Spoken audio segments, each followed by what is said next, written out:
നമസ്കാരം, പ്രവാസി മലയാളിയിലേക്ക് സ്വാഗതം. പെൺവാണിഭ സംഘത്തിൽ നിന്നും പെൺകുട്ടിയെ രക്ഷപ്പെടുത്തി. വാർത്തയിലേക്ക്.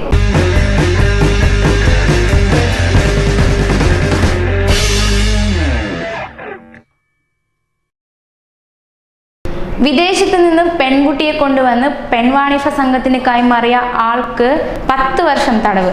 15 വയസ്സുള്ള ഏഷ്യൻ പെൺകുട്ടിക്ക് വ്യാജ വിവരങ്ങൾ നൽകി വിസയെടുത്താണ് ദുബായിൽ എത്തിച്ചത്. കെട്ടിട നിർമ്മാണ തൊഴിലാളിയുടെ വിസയിൽ രാജ്യത്ത് താമസിക്കുന്ന പ്രതിയെ ദുബായ് ക്രിമിനൽ കോടതിയാണ് ശിക്ഷിച്ചത്. ഇയാളുടെ സഹായിയായ സ്ത്രീക്ക് 7 വർഷവും തടവ് ശിക്ഷയും വിധിക്കുകയുണ്ടായി.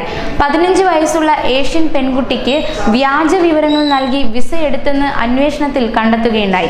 ദുബായിലെ ബ്യൂട്ടി പാർലറിൽ ജോലിക്കെന്ന് തെറ്റിദ്ധരിപ്പിച്ചാണ് പെൺകുട്ടിയെ കൊണ്ടുവന്നത്. അൽ മുത്തീനിയയിലെ ഒരു ഫ്ളാറ്റിൽ പാർപ്പിച്ച് ലൈംഗിക തൊഴിലിന് നിർബന്ധിച്ചതോടെ കുട്ടി മാനസിക വിഭ്രാന്തി പ്രകടിപ്പിച്ചു.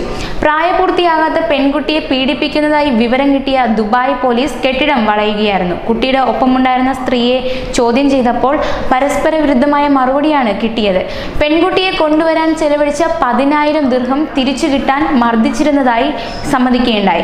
മറ്റു തൊഴിൽ ചെയ്ത് പണം തിരിച്ചു നൽകാമെന്ന് പറഞ്ഞെങ്കിലും ഇവർ അനുവദിച്ചില്ല. തുടർന്ന് സ്ത്രീയെ അറസ്റ്റ് ചെയ്തു. ഒളിവിൽ പോയ മുഖ്യപ്രതിയെ പിന്നീട് പിടികൂടുകയും ചെയ്തു. പെൺകുട്ടി മാനസികമായി തകർന്ന നിലയിലായിരുന്നുവെന്ന് കോടതിയിൽ പ്രോസിക്യൂഷൻ വ്യക്തമാക്കി. പെൺകുട്ടിയെ ചികിത്സയ്ക്കായി റാഷിദ് ഹോസ്പിറ്റലിൽ പ്രവേശിപ്പിച്ചു. കൂടുതൽ പ്രവാസി വാർത്തകൾക്കായി ഈ ചാനൽ സബ്സ്ക്രൈബ് ചെയ്യുക.